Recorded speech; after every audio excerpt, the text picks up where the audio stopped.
So it's been quite the eventful Friday to say the least, right, guys? Cheers, by the way. I appreciate you all for tuning in as well. We have a lot to talk about tariffs, the stock market, what's going on with the Supreme Court. As you guys probably know, you all know by now that they shut down President Donald Trump's tariffs. Not all of them, but roughly half of them that he kind of enacted through these loopholes, these statutes, right, which we have to cover in this video. And the stock market popped initially. We're still up across the board pretty much. Actually, no, the Russell, I don't think ever was green. I think it was red. Now it's even worse. The Dow's going red. So we were up earlier in the day on the Qs, on SPY. We still are, but a lot of the gains are losing or being given back, you know what I mean? So let's dive into it, guys. If y'all find value, hit the like button. Feel free to subscribe. We're on the road to 100,000 subs,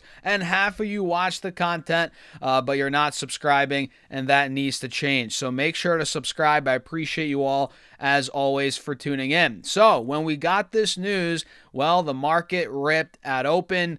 We got all the way to 690 on SPY, and we can see clearly we triple topped at about 690, 689, and now we've been downhill since. You're seeing that on SPY. You're seeing that on the Qs. Well, I guess the Qs didn't triple top. They double topped. But either way, we hit 610, double topped. Now we're back down to about 605. We're still up 3/4, or actually 0.3%, excuse me. So we're still up on the day, and SPY's up around about, what, 0.5% or whatever it's up, 0.1, 0.2, whatever it is. Earlier, it was up more, like I said. But clearly, it's, we're not fully breaking out. We're seeing volatility continue. Metals are moving up here. Even though the VIX is at 20 still, right? It's not really moving on the day. We're still all over the place. You know what I mean? And SPY's not yet breaking out. The Qs are not yet breaking out.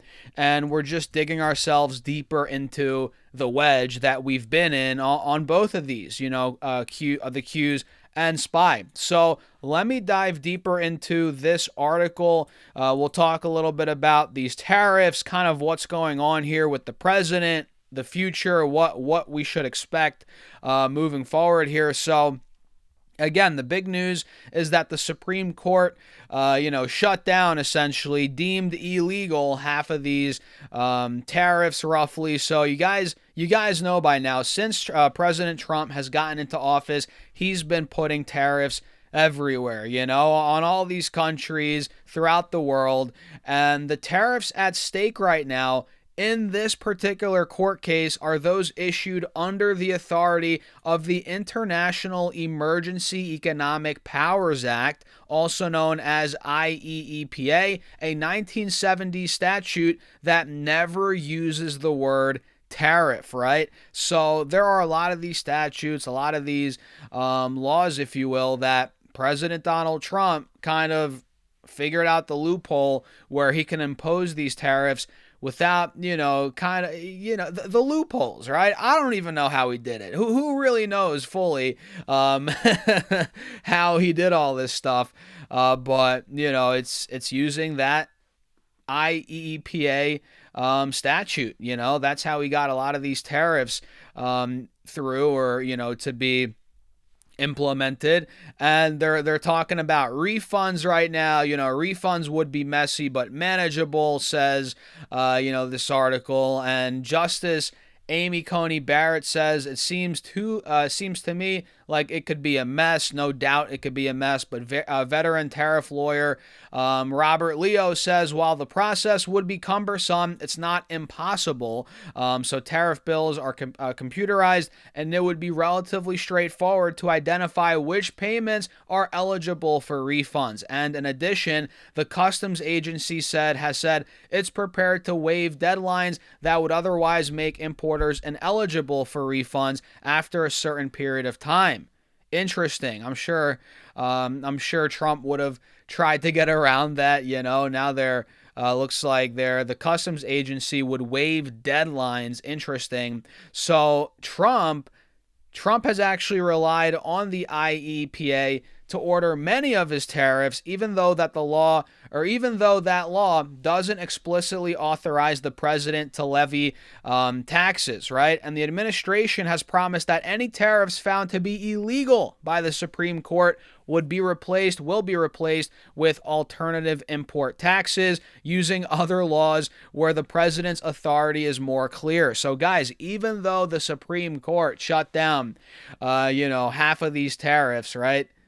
President Donald Trump's not going to back down. Do you think he's going to back down? He's not going to back down. They're going to find ways to implement these tariffs or these taxes, right? With alternative import taxes, using other avenues, other laws, other loopholes, For example, Section 122 of the Trade Act of 1974 allows the president to impose tariffs to address trade deficits, but those tariffs are limited to 15% and can only be imposed for 150 days. Likewise, Section 301 of the 1974 Trade Act or Section 232 of the Trade Expansion Act of 1962 allow the president to impose tariffs, but only after a fact-finding by the U.S. Trade Representative and the Commerce Department, respectively, right?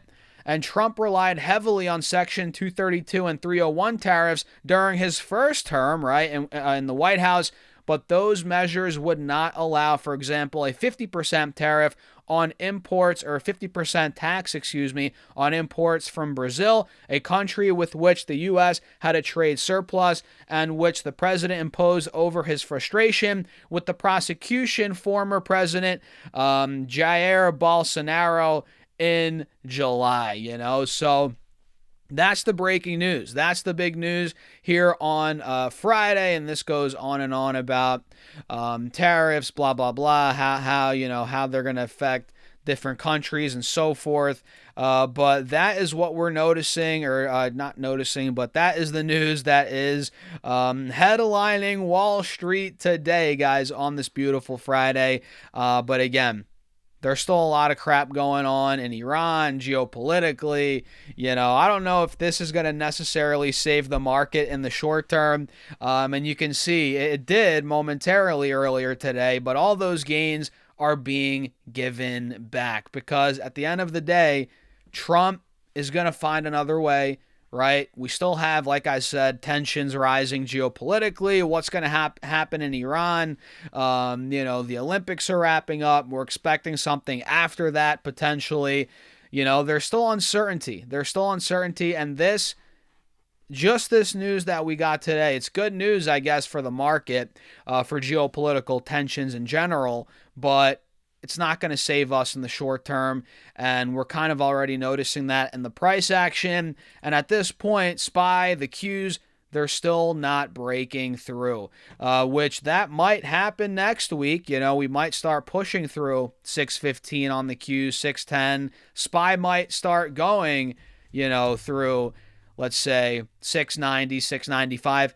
But we're not there yet. And at this point, guys, the market's very uneasy, especially heading into the weekend. So if you're investing, if you're a long-term investor, you're buying index funds, you're buying blue chip stocks, quality companies, it doesn't really matter. It's like, all right, another weekend on Wall Street, right? It's not that big of a deal what's going on. But if you have trades going on, if you have short-term investments or trades on, be careful holding through the weekend. Anything could happen over the weekend here.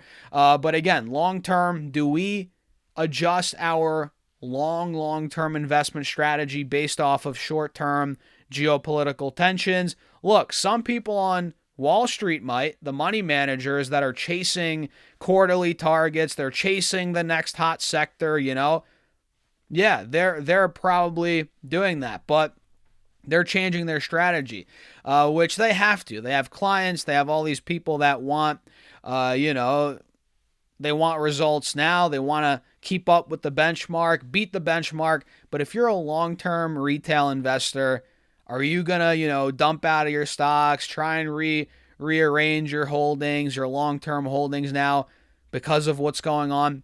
Not necessarily, right? You probably shouldn't. You really shouldn't at all, in my opinion. Just keep dollar cost averaging, stay the course. That's the key. So Yeah, man. With that being said, we didn't talk too much about individual stocks today, but we do have a lot of movers. We could do a quick little rapid fire lightning round, if you will. Alphabet is up a whopping 4% today, which, guys, I'm not surprised. We called this out in Discord. We called it out here on these videos, how this stock, the fundamentals are 100% intact. The valuation's not too crazy. It's the narrative right now around Alphabet is favorable in this environment. There's not much disruption risk here. It was just a nice healthy pullback. We got down from 350 to 300, 302, nice little 13% drawdown. Now we're continuing the uptrend. Simple as that. Alphabet's now back to 315.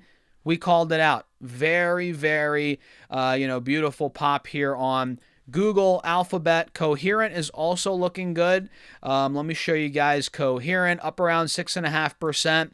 This clearly is now breaking out, right, of the triangle. We called this out on Discord this morning. By the way, that's all on Patreon. Link down below if you guys want to join. You can see it's breaking out up over 6% on the day. Coherent's looking phenomenal on these charts. What else is going up? Amazon, which we've been buying a ton of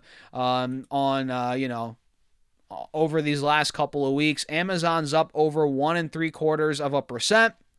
We're right at 210 right now, 208, big resistance, which was support for quite some time. So if Amazon takes that out, I think we're going to run 220, 230, which is why I've been very eager buying this stock. I think it's not going to stay under 200 for long. I think if it gets down to the 160s, 70s, 80s somehow, that would be a gross misrepresentation of where the stock price should be. That would be a complete mistake. If it got down there, investors realize that they're not going to let it go down there, in my opinion. The big boys are not. All these super investors are buying Amazon, for the most part, except for Buffett, which I know Buffett sold, but it was less than a quarter percentage of Berkshire. So who gives a crap? It wasn't a high conviction play for Buffett anyway. But yeah, if you think Amazon is going to go down to the 160s, 70s, 80s, I just disagree. And if it did, like I said, it would be a gross misrepresentation of the stock price. It would be detached from reality, and that would be a screaming buy. But yeah, anywhere under 200 is a buy for me, and I've been smash buying it in the high 190s, and now we're at 208, and we're pushing that 210. We're trying to get through, and eventually I think we will. So Amazon's up around 2%. Very good day for Amazon. Looks like the crypto stocks are rebounding. Live Nation's looking good, which we called out in a recent video. It's in the gap here, in the range between 160 to 170. I think we could fill the gap to 170, ultimately break that and go to 175 from there. So yeah, not looking too bad today, guys. Pretty good news, for the stock market overall. The stock market obviously doesn't love all these tariffs going on everywhere. All these geopolitical tensions or tensions rising geopolitically. The market doesn't like that. So a day like today, not too bad. But then again, with what's going on in the Middle East, with what could happen here pretty soon in Iran, yeah, things are just all over the place. We got good news today, but things could get worse over the weekend. Maybe. So what do you guys think? Let me know in the comments. Hit the like button, subscribe, join the Patreon for my portfolio updates if you guys want to keep up with those, and the private Discord. All of that is linked down below, pinned in the comments as well, or go to stassrfs.com/Patreon. And with that being said, cheers. I'll see you all in the next video.